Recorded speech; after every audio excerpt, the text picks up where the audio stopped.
చూస్తున్నా. ఎంత చూడొద్దు అనుకున్నా కనిపించేస్తుంది అది నాకు. ఒక అంటే ఏమంటారు, అదొక అలవాటు అలా అయిపోయింది. ప్రస్తుతానికి ఫేవరెట్ అంటూ ఎవరు లేరు. ప్రస్తుతానికి ఎవరు బాగా ఆడట్లేదు. టు బీ ఫ్రాంక్ చెప్పాలంటే సంజన గారు కొంచెం కంటెంట్ ఇస్తున్నారు. ఆవిడ వల్ల ఈ వారం రోజులు కొంచెం కంటెంట్ వచ్చినట్టు అనిపించింది. ఆమె వెళ్ళిపోతారు అనుకున్నారు, కానీ ఆమె ఉంటేనే బాగుంటుంది అని నా అభిప్రాయం. నిన్న జరిగిన ఎలిమినేషన్ ఫెయిర్ అంటారా? Of course fair. ఎందుకు అంటే ఏమీ లేనప్పుడు పంపించడమే బెటర్ కదా. అదే మీకు తెలిసిన వాళ్ళలో మీరు అందరూ ఎవరిని ఇంపార్టెంట్గా ఎన్నుకుంటున్నారు? ప్రస్తుతానికైతే ఎవరు లేరు. ఇమాన్యుయల్ అండ్ సంజన గారు కొంచెం కంటెంట్ ఇస్తున్నారు. ఆ ఇమాన్యుయల్ అయితే ఆల్రెడీ అతనికి ఉన్న ఏమంటారు హ్యూమర్ వల్ల వెళ్తుంది.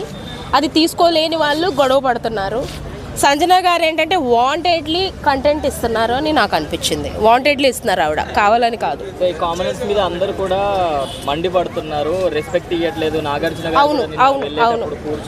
లాస్ట్ సీజన్లో వాయిస్ రేస్ చేసిన వాళ్ళల్లో నేను కూడా ఉన్నాను. దమ్ముంటే కామనర్స్ని తీసుకొని బిగ్ బాస్ ఒకసారి నడిపించి చూడండి అని చెప్పే వాళ్ళల్లో నేను కూడా ఉన్నాను.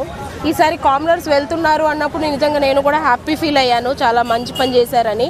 బట్ ఇంకొక హ్యాపీనెస్ ఏంటి అంటే అగ్ని పరీక్ష అని ఒక మంచి కంటెస్ట్ లాగా పెట్టి వాళ్ళని సెలెక్ట్ చేసి, అంటే ఒక స్కూల్కి వెళ్ళే ముందు పిల్లల్ని ఎలా అయితే తయారు చేసి పంపిస్తారో అలా తయారు చేసి మరి పంపించారు.